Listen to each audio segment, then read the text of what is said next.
પણ હાથમાં ઝાડુ પકડીને નીકળી પડ્યા હતા અને એના કારણે આખા દેશમાં ખૂબ જાગૃતિ આવી હતી. સુરત પણ મોદી સાહેબના શબ્દોમાંથી પ્રેરણા લઈને સતત સફાઈની ઝુંબેશ આદરી હતી. વર્ષો પહેલાં ગંદકીના સામ્રાજ્યને કારણે સુરત જે બદનામ હતું એના બદલે છેલ્લા કેટલાક વર્ષોથી સુરત સ્વચ્છતામાં બીજા નંબરે આવતો હતો. ખૂબ અફસોસ પણ થતો હતો.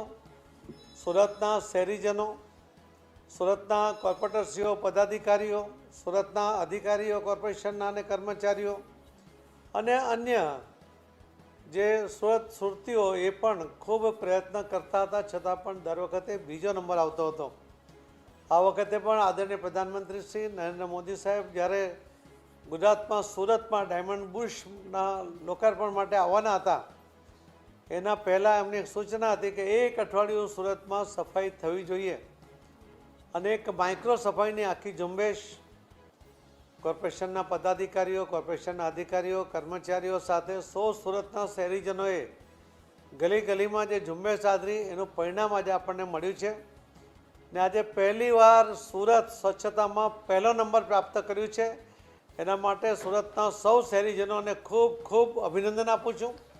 સુરત મહાનગરપાલિકાના પદાધિકારીઓને, મેયર, સ્ટેન્ડિંગ કમિટીના ચેરમેન, માજી મેયર, એમના માજી ચેરમેન, એમના સૌ કોર્પોરેટરો, સૌ કમિશનર અને બીજા અધિકારીઓ અને કર્મચારીઓ કે જે કર્મચારીઓની જહેમતને કારણે આ સફાઈ ઝુંબેશ સફળ થઈ છે.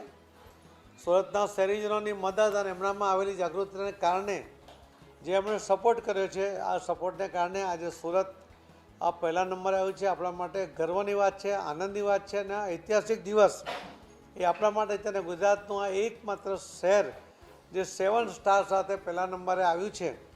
તો આ નંબર જાળવવો, આ સ્વચ્છતા જાળવવી, એના માટે જાગૃત રહેવું અને બાકીના લોકોને પણ જાગૃત કરવા એવી પણ મારી સૌ સુરતીજનોને ખૂબ ખૂબ આગ્રહપૂર્વક વિનંતી પણ છે. અને ગુજરાતના સૌ લોકોને પણ આ સુરતના ઐતિહાસિક આજે જે એને પહેલો નંબર મળ્યો છે એના માટે આપ સૌ પણ પોતપોતાના શહેરોમાં, પોતાના ગામમાં આ રીતે સ્વચ્છતાનો આગ્રહ આદરણીય પ્રધાનમંત્રી મોદી સાહેબના જણાવ્યા મુજબ કરશો એવી વિનંતી પણ છે. આપ સૌને, સૌ ઇલેક્ટ્રોનિક મીડિયા અને પ્રિન્ટ મીડિયા એમણે પણ જે સાથ સહકાર રહ્યો, એમણે પણ જે રીતે જાગૃતિ ફેલાવવામાં મદદ કરી, સ્કૂલના વિદ્યાર્થીઓએ પણ જે મદદ કરી, એ બધાનો સૌનો ખૂબ ખૂબ આભાર માનું છું. ધન્યવાદ.